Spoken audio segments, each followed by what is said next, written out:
ما تيجي تشوف الاعلام كله كان بيشكك في بطل الدوري ازاي.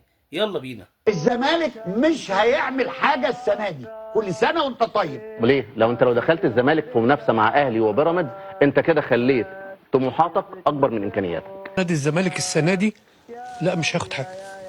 لا لو دخل المربع الذهبي يبقى كويس. الدوري بين بيراميدز والاهلي. بيراميدز والاهلي. فكره الفوز بالدوري اول مشاركه في دوري ابطال افريقيا خلاص بقت بالنسبه له صعبه جدا. لو الزمالك عايز يركز على بطوله الكاس، بطوله السوبر، بطوله الكونفدراليه، ثالث الدوري، ويكون واضح مع جماهيره ان ده التارجت بتاعنا يا جماعه. انا لما قلت في اول الموسم للزمالك السكواد بتاعه ده يفنش رابع او خامس دوري ما كانش تريقه والله. هو مهيب قالها لك، انت بتتكلم بالعاطفه لكن انا بتكلم بالواقعيه. نشوف ماشي نشوف.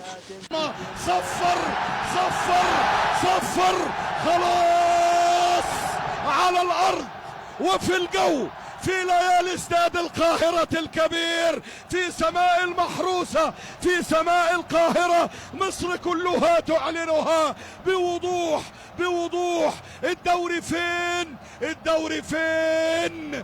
الدوري في 100 عقبة، الدوري في 100 عقبة. رسميا فرحت صاحبك يا معتمد، رسميا اسعدت صاحبك يا معتمد، رسميا محمد صبري فخور بك يا معتمد جمال.